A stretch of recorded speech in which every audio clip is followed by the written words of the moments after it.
Bonjour encore et merci. Bonjour encore et merci d'être très nombreux pour suivre notre information, notre analyse. Je suis sur la page de David Beillard. David Beillard nous dit quelque chose. Voici le titre de sa nouvelle publication, de sa récente publication. Denis Mukwege et Martin Fayoulou Madidi choisissent de se mettre du bon côté de l'histoire. La parole est au prix Nobel de la paix, Denis Mukwege. Écoutez ce que Denis Mukwege vient de déclarer.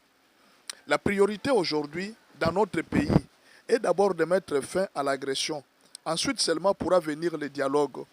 La République démocratique du Congo ne fait pas face à une simple crise politique interne.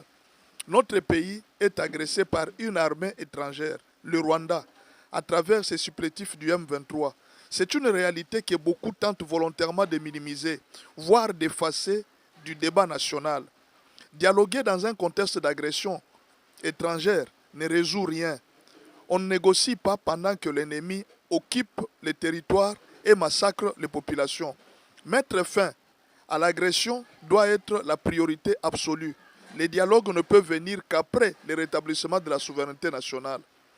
Pendant ce temps, les religieux des églises coloniales, étrangères, Senko SCC et certains pseudo-politiciens congolais en perte totale des repères tentent d'imposer des dialogues comme une unique solution. Alors, Maître David, ça c'est les commentaires de Maître David Beillard, hein. Il ajoute, il dit, c'est un mensonge dangereux. Un dialogue qui ignore l'agression rwandaise est une fuite en avant, voire une complicité déguisée. La paix ne se construit pas sur une capitulation. La paix commence par la fin de l'occupation et le respect de l'intégrité territoriale. Le peuple congolais mérite la vérité, pas les slogans creux. Voilà, ça c'est les commentaires de David Beillard, dont acte. Alors, j'étais en train de lire ça. Alors, la question était de savoir comment Martin Fayoulou se retrouve aux États-Unis avec le président Tshisekedi. Maintenant, nous pouvons comprendre seulement certaines vérités. Ce qui fait que Martin Fayoulou a choisi d'être du bon côté de l'histoire. Certainement, il part comme un opposant pour témoigner, pour dire que non, notre pays a besoin de la fin de la guerre pour dialoguer. Je pense que c'est la chose la plus importante, c'est que le docteur Denis Mukwege vient de dire. C'est les soucis que nous tous nous avons. Ce n'est pas que nous, on hait les autres ou bien on n'aime pas les autres, non. Nous voulons d'abord que le Rwanda quitte, il laisse nos territoires, et alors nous tous, nous allons négocier. Mais nous sommes agressés. Comment voulez-vous qu'on négocie? Qu'on négocie quoi?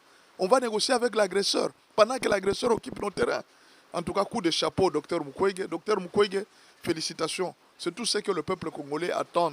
Ce n'est pas que nous sommes contre vos actions. Quand chaque fois nous voyons quelqu'un prendre position pour le Rwanda, nous allons les combattre jusqu'à la dernière énergie. Mais quand vous comprenez que nous devons d'abord mettre en dehors le Rwanda, et puis nous allons dialoguer après, ce n'est pas un problème. Voilà pourquoi je vous félicite.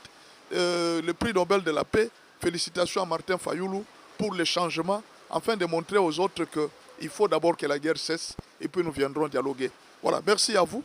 C'était juste une information que je vous ai lue sur Facebook. Merci beaucoup et à la prochaine.